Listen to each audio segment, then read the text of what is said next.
dalam sebuah hadis yang diriwayatkan oleh sahabat Anas bin Malik radhiyallahu anhu di dalam kitab Sahih Bukhari dan Muslim, kata Rasulullah SAW, la yu'minu ahadukum hatta akuna ahabba ilaih min walidihi wa waladihi wan nasi ajma'in.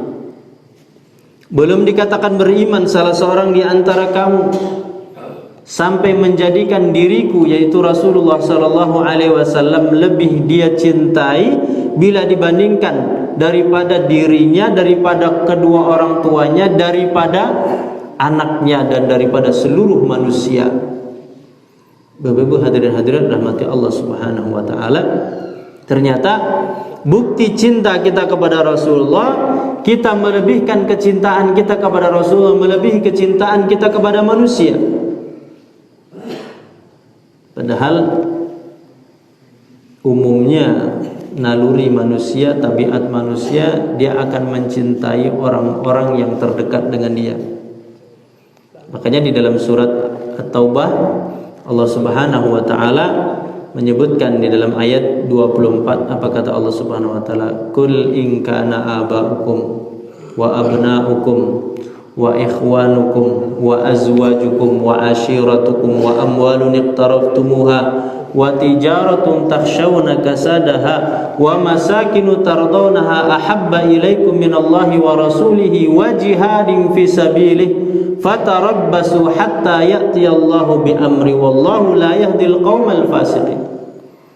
Qul, katakan wahai Muhammad, in kana aba'ukum, apabila bapak-bapak kamu, wa abna'ukum, dan anak-anakmu, wa ikhwanukum, dan saudara-saudaramu, wa azwajukum, dan istri-istrimu, demikian juga sebaliknya suami-suamimu, wa ashiratukum, dan keluargamu, wa amwalun iqtaraftumuha, dan harta yang kamu usahakan, wa tijaratun takhshawna kasadaha, perniagaan yang kamu khawatirkan kerusakannya, wa masakinu tardawnaha, dan rumah-rumah tempat tinggal yang kamu cintai, yang kamu sukai, ahabba ilaikum, jika lebih kamu cintai, kata Allah Subhanahu wa taala, minallahi wa rasulihi wa jihadin fi sabilihi fatarabbasu hatta ya'tiyallahu bi amri. Lebih kamu cintai semua hal tadi, 8 hal tadi, lebih dicintai daripada Allah, lebih dicintai daripada Rasulnya, lebih dicintai dari berjihad di jalan Allah Subhanahu wa ta'ala, maka fatarabbasu, tunggulah, kata Allah Subhanahu wa ta'ala, hatta ya'tiyallahu bi amri, sampai Allah mengirimkan atau menentukan, memutuskan perkaranya. Wallahu la yahdil qaumal fasikin, dan Allah tidak akan memberikan petunjuk kepada orang-orang yang fasik. 8 hal oleh Allah Subhanahu wa taala disebutkan di dalam ayat surat At-Taubah ayat 24 tadi. 8 hal tadi wajar umumnya manusia mencintai kepada 8 hal tadi. Dan ini tidak salah, sah, boleh saja orang cinta kepada 8 hal itu. Cinta kepada orang tua, ayah atau ibu, cinta kepada anak, bahkan sampai ke cucu. Kemudian cinta kepada saudara kandung laki-laki atau perempuan. Kemudian cinta kepada pasangan suami atau sebaliknya kepada istri. Cinta kepada keluarga, cinta kepada harta, cinta kepada bisnis, kepada usaha, cinta kepada tempat tinggal. Ini 8 hal ini orang boleh mencintainya. Manusiawi kalau orang cinta kepada 8 hal tadi. Tetapi yang tidak boleh, kata Allah Subhanahu wa taala, ahabba, jika itu lebih dicintai ketimbang daripada Allah, daripada Rasul, daripada berjihad di jalan Allah Subhanahu wa taala. Maka orang yang demikian di akhir ayat dihukumi oleh Allah Subhanahu wa taala, disifati wallahu la yahdil qaumal fasiqin. Maka Allah tidak akan memberikan hidayah kepada orang-orang fasik. Bapak Ibu hadirin hadirat rahmati Allah Subhanahu wa taala, maka kecintaan kepada Rasulullah melebihi kecintaan kita kepada 8 hal tadi. Kecintaan kita kepada Rasulullah sallallahu alaihi wasallam harus kita dahulukan melebihi kecintaan kita kepada 8 hal tadi. Makanya ketika sahabat Umar bin Khattab radhiyallahu anhu pernah suatu ketika dipegang tangannya oleh Rasulullah SAW. Kemudian sahabat Umar bin Khattab mengatakan kepada Rasulullah, "Ya Rasulullah, la anta ahabbu ilayya illa min nafsi." Ya Rasulullah, engkau adalah orang yang paling aku cintai setelah diriku.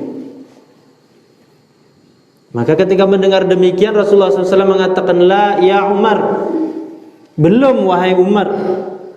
Kamu belum dikatakan cinta kepadaku. Atau kata Rasulullah SAW, "La yakmulu imanuka." Belum sempurna imanmu kalau kamu mengatakan bahwa cinta kamu kepadaku setelah kecintaanmu kepada dirimu sendiri. Setelah mendengar demikian, maka sahabat Umar bin Khattab radhiyallahu anhu kemudian mengatakan, "Al-an ya Rasulullah, la anta ahabbu ilayya hatta min nafsi." Engkau ya Rasulullah lebih aku cintai melebihi kecintaanku kepada diriku sendiri. Barulah setelah itu kata Rasulullah SAW, "Al-an ya Umar." Sekarang baru dikatakan kamu cinta kepadaku wahai Umar. Sekarang baru dikatakan sempurna imanmu setelah kamu mengatakan bahwa kecintaanmu kepada diriku melebihi kecintaanmu kepada dirimu sendiri. Bapak Ibu hadirin hadirat rahmati Allah Subhanahu wa taala.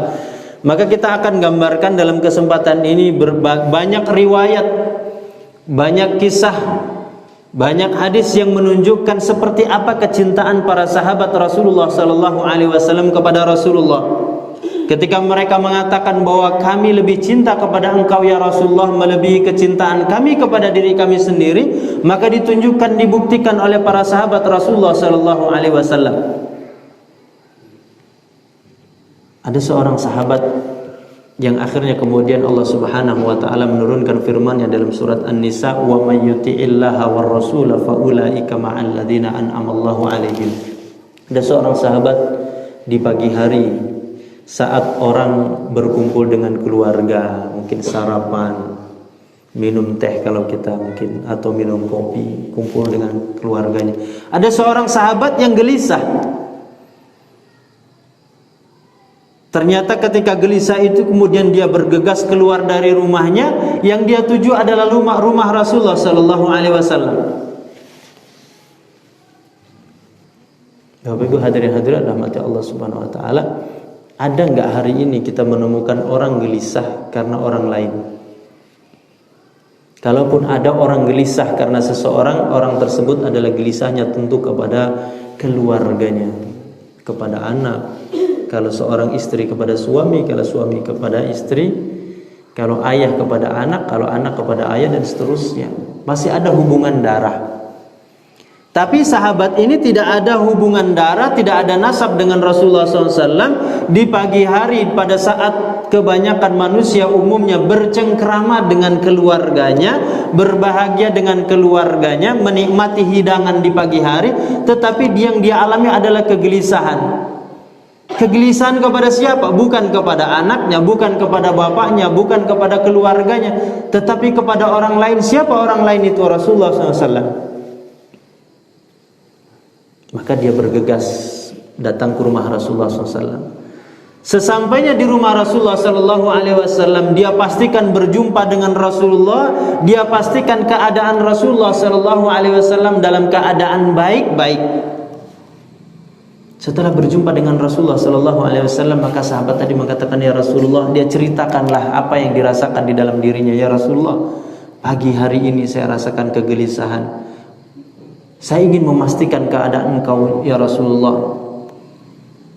Ada perasaan bersedih, ada perasaan kangen dalam diri saya sampai berjumpa dengan engkau. Ada rasa cinta diriku sampai berjumpa dengan engkau ya Rasulullah."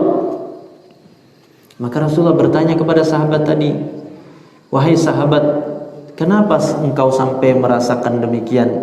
Apa kata sahabat tadi? "Ya Rasulullah, kalau engkau meninggal dunia, sudah pasti tempat engkau adalah di surga, ditempatkan oleh Allah di dalam surga. Tetapi apabila aku meninggal dunia nanti, apakah aku ditempatkan oleh Allah Subhanahu wa taala di dalam surga atau tidak? Apakah aku akan bisa bersamamu kelak di surga atau tidak ya Rasulullah?" maka saya ingin pertemuan saya di dunia bersama engkau ini ya Rasulullah, kecintaan saya kepada engkau ya Rasulullah itu menjadikan saya juga dikumpulkan kelak dengan engkau di surga. Maka Rasulullah SAW kemudian membacakan firman Allah, wa may yuti'illaha war rasula fa ulaika ma'al ladzina an'ama Allahu 'alaihim minan nabiyyin was-siddiqin wasyuhada'i was-shalihin wa hasuna ulaika rafiqa. Jadi Bapak Ibu hadirin hadirat rahmati Allah Subhanahu wa taala, kecintaan para sahabat itu sampai gelisahnya pun bukan karena yang lain tapi karena ingin memastikan Rasulullah SAW. Kegelisahan para sahabat Rasulullah sallallahu alaihi wasallam itu karena ingin memastikan seperti apa keadaan Rasulullah. Coba bayangkan kalau ini laki-laki, ada lagi seorang wanita.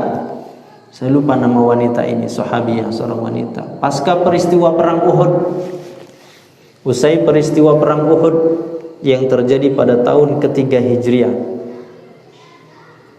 Pasca peristiwa perang Uhud itu ada seorang wanita sahabiyah menunggu di pinggir jalan kedatangan rombongan kaum muslimin yang pulang dari Uhud setelah berperang.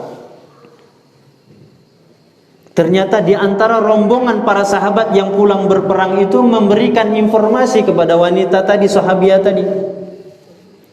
Kemudian mengatakan, wahai fulanah, sesungguhnya anak Anda meninggal dunia. Wahai fulana, sesungguhnya suami Anda meninggal dunia dalam perang Uhud ini. Bapak Ibu hadirin hadirat rahmati Allah Subhanahu wa taala, kalau kita dapat informasi keluarga kita meninggal dunia, kira-kira apa yang kita rasakan, kita alami? Langsung apa? Langsung bersedih. Meneteskan air mata. Tidak jarang orang akhirnya kemudian menangis dengan apa? Dengan terseduh-seduh. Tetapi ternyata wanita tadi mendapatkan berita, mendapatkan informasi anaknya meninggal dunia, suaminya meninggal dunia. Dia mensikapinya dengan biasa saja. Raut wajahnya tidak berubah sama sekali. Justru yang ditanyakan oleh wanita tadi justru adalah bagaimana keadaan Rasulullah. Kata wanita tadi, bagaimana dengan keadaan Rasulullah sallallahu alaihi wasallam? Maka sahabat-sahabat yang lain menjawab, keadaan Rasulullah sallallahu alaihi wasallam baik-baik. Kira-kira kalau kita ada keluarga kita, perhatiannya, kepeduliannya, kekhawatiran kepada orang lain, kira-kira apa komentar kita Bapak? Ada suaminya meninggal dunia yang ditanya orang lain, apa kira-kira? Pasti apa? Pasti akan dicela orang tersebut. Dia justru bertanya Rasulullah SAW, seperti apa keadaan Rasulullah? Setelah dijawab keadaan Rasulullah SAW adalah baik-baik, maka kata wanita tadi, kullu musibatin ba'da Rasulillah sallallahu alaihi wasallam fa huwa jilal. Musibah sebesar apa saja, kalau itu bukan menimpa kepada Rasulullah sallallahu alaihi wasallam, maka bagiku kecil, bagiku ringan, bagiku mudah. Ini gambaran Bapak Ibu hadirin hadirat rahmati Allah Subhanahu wa taala tentang para sahabat, tentang sahabiyah di zaman Rasulullah SAW. Ketika mereka mengatakan cinta kepada Rasulullah SAW, mereka buktikan, mereka tunjukkan bahwa kecintaan mereka itu melebihi kecintaan mereka kepada orang-orang terdekatnya, bapak, ibunya, keluarganya, anaknya, bahkan kecintaan kepada diri mereka sendiri. Kullu musibatin ba'da Rasulullah SAW fawajilan. Setiap musibah, setiap ujian yang datang sebesar apapun, kalau itu tidak menimpa, bukan menimpa kepada Rasulullah sallallahu alaihi wasallam, fa huwa jilal, maka ringan, mudah, kecil bagiku. Ini gambaran potret para sahabat Rasulullah SAW. Makanya wajar kalau para sahabat Rasulullah sallallahu alaihi wasallam itu babi berahmati Allah Subhanahu wa taala digambarkan oleh Allah Subhanahu wa taala radhiyallahu anhum wa radu an. Mereka itu orang-orang yang mendapatkan gelar ridho. Mereka mendapatkan jaminan ridho dari Allah Subhanahu wa taala. Bahkan kalau dalam buku sejarah itu ada yang menulis bahwa para sahabat Rasulullah SAW itu manusia langit, manusia yang jasad fisiknya saja ada di dunia, tetapi roh, hati dan imannya itu apa? Berpikir tentang akhirat. Ketika mereka mengatakan cinta kepada Rasulullah SAW, maka mereka tunjukkan. Contoh lain, Bapak Ibu rahmati Allah Subhanahu Wa Taala, seorang sahabat yang bernama Zaid bin Disnah. Sahabat Zaid bin Disnah ini sahabat yang diutus oleh Rasulullah SAW untuk mengajarkan Al-Quran ke Mekah. Jadi posisinya Rasulullah ketika itu sudah di Madinah. Datang utusan dari Mekah kepada Rasulullah SAW meminta agar Rasulullah SAW mengutus orang-orang terbaiknya untuk mengajarkan Islam, untuk mengajarkan Al-Quran kepada penduduk Mekah. Ketika itu Rasulullah SAW sudah di Madinah. Maka Rasulullah SAW sebagaimana disifati oleh Allah di dalam surat At-Taubah, kata Allah Subhanahu Wa Taala, harisun alaikum bil mu'minin. Rasulullah SAW itu adalah orang yang sangat berkeinginan, atau kalau bahasa berlebihannya sangat rakus, bukan kepada dunia, bukan kepada harta. Harisun, sangat rakus, alaikum, kepada kalian, agar kalian dapat hidayah, agar kalian mendapatkan memeluk ajaran Islam, agar kalian mendapatkan petunjuk. Maka ketika ada permintaan dari orang-orang Mekah agar Rasulullah SAW mengutus orang-orang terbaik yang mengajarkan Al-Quran, dikumpulkanlah oleh Rasulullah sahabat-sahabat terbaik yang bisa mengajarkan Al-Quran, bisa mengajarkan Islam. Beberapa orang diberangkatkan oleh Rasulullah SAW, dipimpin oleh seorang sahabat bernama Khubayb bin Adi. Di dalamnya juga ada sahabat yang bernama Zaid bin Disnah tadi. Ternyata ketika mereka berangkat menuju Mekah, di dalam perjalanan dikhianati mereka oleh penduduk Mekah, dikhianati mereka oleh orang-orang musyrikin Quraisy di sebuah tempat yang disebut dengan Ar-Raji'. Ternyata utusan dari Rasulullah SAW, orang-orang penghafal Al-Quran tadi, orang-orang terbaik yang diutus oleh Rasulullah SAW tadi, di sebuah tempat yang bernama Ar-Raji', mereka justru kemudian ditangkap oleh orang-orang musyrikin Mekah. Tapi Khubayb bin Adi adalah sahabat yang ketika hidup pernah bersumpah. Kata sahabat Khubayb bin Adi, saya bersumpah di hadapan kepada Allah Subhanahu Wa Taala, sebagaimana selama hidup ini saya tidak ingin menyentuh tubuh orang-orang musyrikin Quraisy, orang musyrik, orang kafir. Maka ya Allah, lindungilah jasad tubuhku pun jangan disentuh oleh orang-orang kafir dan orang-orang musyrik. Maka beliau ketika akan ditangkap, beliau melawan. Ketika melawan itu kemudian beliau terbunuh. Setelah beliau terbunuh, ternyata datang hujan yang begitu deras dan jasad sahabat Khubayb bin Adi hanyut terbawa oleh derasnya air tadi, sehingga kemudian jasad Khubayb bin Adi tidak tersentuh sama sekali oleh orang musyrikin Quraisy Mekah. Tetapi sahabat-sahabat yang tertawan salah satunya adalah sahabat Zaid bin Disnah, dibawa mereka ke penduduk Mekah. Peristiwa ini Bapak Ibu hadirin hadirat rahmati Allah Subhanahu Wa Taala terjadi setelah peristiwa perang Badar. Dalam peristiwa perang Badar, banyak orang-orang musyrikin Quraisy, tokoh-tokohnya ternyata gugur dalam peperangan itu. Maka mereka ingin balas dendam. Maka mereka ingin membalas bagaimana caranya agar umat Islam pun, di antara mereka yang pernah membunuh dalam peristiwa perang Badar juga terbunuh. Maka sahabat Zaid bin Disnah dibawalah ke kota Mekah, dijual kepada penduduk Mekah. Ternyata sahabat Zaid bin Disnah dibeli oleh seorang tokoh musyrikin Mekah. Tokoh ini keluarganya, anggota keluarganya ada yang terbunuh pada peristiwa perang Badar yang terjadi pada tahun kedua Hijriah.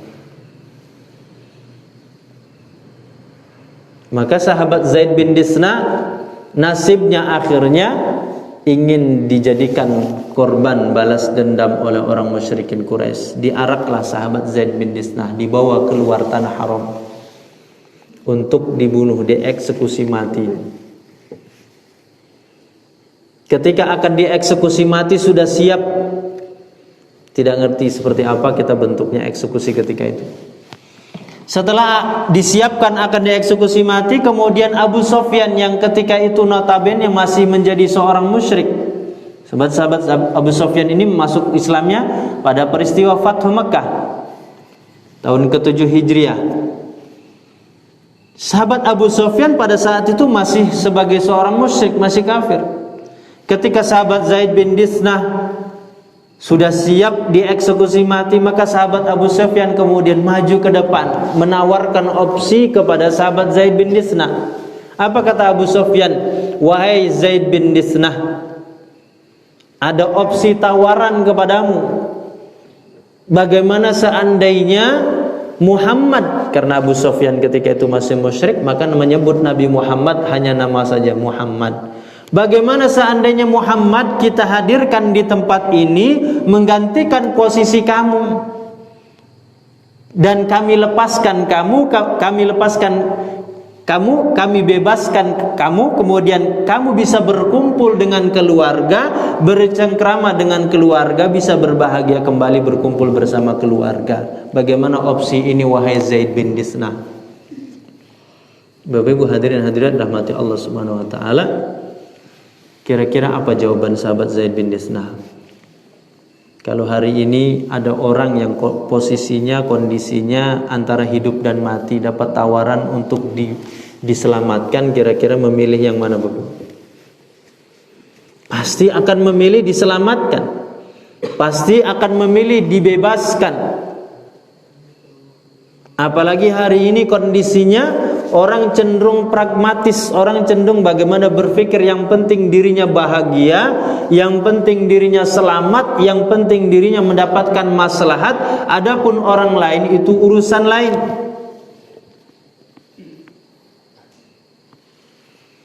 Tapi sahabat Zaid bin Disnah tidak, kecintaannya kepada Rasulullah sallallahu alaihi wasallam yang menyebabkan beliau memberikan satu jawaban yang membuat Abu Sufyan terkagum-kagum.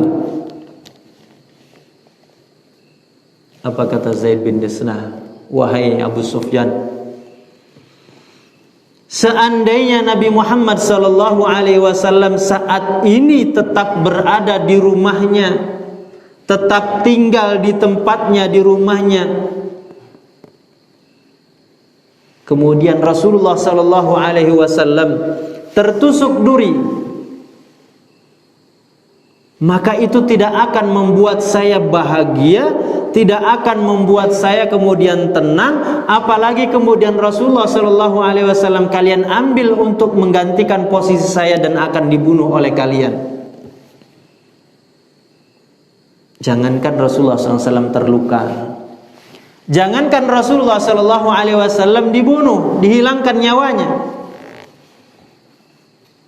Rasulullah SAW tidak bergeser, tidak berubah dari tempat tinggal beliau, tetapi ternyata Rasulullah SAW dalam keadaan susah saja itu menyebabkan para sahabat tidak merasa bahagia, menyebabkan para sahabat juga merasakan apa yang dirasakan oleh Rasulullah SAW. Maka ketika mendengar demikian, apa kata Abu Sufyan? Ma ra'aitu ahadan minan nas yuhibbu ahadan kama habbati ashabi Muhammadin Muhammadan. Aku tidak pernah melihat ada manusia cintanya kepada sesama manusia melebihi kecintaan sahabatnya Muhammad kepada Muhammad.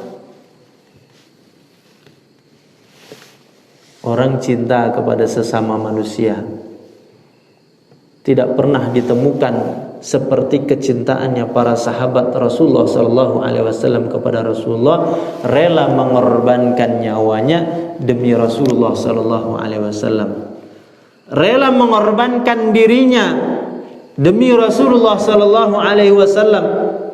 Begitulah kecintaan para sahabat Rasulullah SAW membuat Abu Sufyan kagum.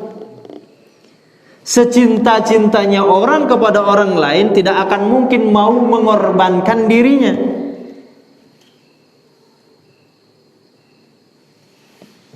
Sehebat-hebatnya orang cinta kepada orang lain, kalau sudah pilihannya adalah antara mengorbankan dirinya dari orang lain, pasti dia akan korbankan orang lain. Dia tidak akan korbankan dirinya. Tetapi orang yang cintanya tulus, cintanya benar sejati, sebagaimana kecintaan para sahabat kepada Rasulullah SAW, maka tidak akan terjadi sekalipun dia harus korbankan dirinya. Zaid bin Nisna itu kan akan dieksekusi mati, akan dibunuh.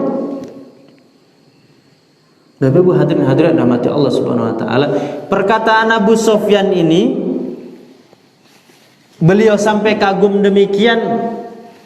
Kenapa beliau sampai kagum demikian? Beliau ini ketika itu adalah komandan. Beliau ketika itu adalah panglima, pemimpin orang-orang musyrikin Quraisy. Kita tahu yang namanya pemimpin, yang namanya komandan, yang namanya panglima, pasti apa? Pasti dicintai, pasti dikagumi, pasti diikuti, pasti dibela, dilindungi oleh pengikutnya, dilindungi oleh bawahannya. Tetapi Abu Sufyan sebagai panglima, sebagai pemimpin ketika itu, ternyata dia tidak pernah mendapatkan orang melindungi, membela orang lain seperti pembelaan kecintaan para sahabat kepada Rasulullah SAW. Maka Abu Sufyan kagum. Itu kecintaan para sahabat Rasulullah SAW. Bahkan ada seorang sahabat yang bernama Urwah bin Mas'ud. Urwah bin Mas'ud juga sama seperti sahabat Abu Sufyan. Sahabat Urwah bin Mas'ud ini pada peristiwa Sulhul Hudaybiyah pada tahun ke-6 atau ke-7 Hijriah, ketika Rasulullah SAW akan melaksanakan umroh. Akhirnya Rasulullah SAW dengan para sahabat, kalau tidak salah sekitar hampir 10.000 sahabat berangkat dari Madinah menuju Mekah. Sesampainya di sebuah tempat yang bernama Al-Hudaybiyah, Rasulullah ditahan oleh orang musyrikin Mekah, dilarang masuk ke kota Mekah untuk melaksanakan umrah. Ketika itu Rasulullah SAW berhenti di tempat itu. Ternyata di tempat itulah terjadi perjanjian, negosiasi antara Rasulullah dengan orang-orang musyrikin Quraisy. Sepintas, sekilas perjanjian itu merugikan Rasulullah dengan kaum muslimin. Sampai-sampai sahabat Umar bin Khattab mengatakan, "Ya Rasulullah, apakah kita ini berada di atas yang batil, sedangkan orang-orang musyrikin Mekah itu berada di atas yang hak, sehingga kita harus mengalah dalam perjanjian itu?" Apa perjanjian yang dianggap merugikan Rasulullah dengan para sahabat? Dalam isi perjanjian itu, Rasulullah dengan kaum muslimin, dengan para sahabat ketika itu dilarang untuk melaksanakan umrah masuk ke kota Mekah tahun itu. Yang kedua, perjanjiannya kalau ada orang musyrikin Mekah berpindah datang ke kota Madinah, maka Nabi Muhammad dan kaum muslimin berkewajiban untuk mengembalikan orang itu ke Mekah. Tapi kalau ada orang Madinah, pengikut Rasulullah SAW berpindah ke kota Mekah, maka orang-orang Mekah tidak ada kewajiban untuk mengembalikan orang tersebut ke Madinah. Kan sepintas merugikan. Maka wajar Umar bin Khattab marah tadi, "Ya Rasulullah, apakah kita berada di atas yang batil? Apakah kita berada di atas yang salah sehingga kita harus mengalah?" Tetapi Rasulullah SAW tidak menjawab kepada sahabat Umar bin Khattab. Nah, pada saat Sulhul Hudaybiyah itu ada seorang sahabat yang ketika itu masih dalam keadaan musyrik bernama Urwah bin Mas'ud. Ketika itu Urwah bin Mas'ud dalam perjanjian itu ternyata memperhatikan seperti apa sih sahabat-sahabat Rasulullah SAW. Kata sahabat Urwah bin Mas'ud menceritakan, "Laqad wafattu al-muluk." Saya ini sudah ditugaskan sebagai duta utusan di berbagai macam tempat menghadap para raja. Laqad wafattu ila Qaisar, laqad wafattu ila Kisra, laqad wafattu ila Najasyi. Saya pernah jadi utusan untuk menemui Kaisar Romawi. Saya pernah jadi utusan untuk menemui Kaisar Persia. Saya pernah diutus untuk menemui Raja Najasyi. Tetapi kata Urwah bin Mas'ud, ma ra'aitu malikan qattun ya'dumuhu ashabuhu misla ma ya'dumu ashabu Muhammadin Muhammadan. Aku tidak pernah menemukan dari raja-raja itu yang diagungkan, dicintai, dimuliakan seperti dicintainya Nabi Muhammad sallallahu alaihi wasallam oleh sahabat-sahabatnya. Apa kata sahabat Urwah bin Mas'ud tadi? Rasulullah sallallahu alaihi wasallam itu kalau meludah Rasulullah SAW itu tidak sampai jatuh ke tanah, berebut para sahabat untuk apa?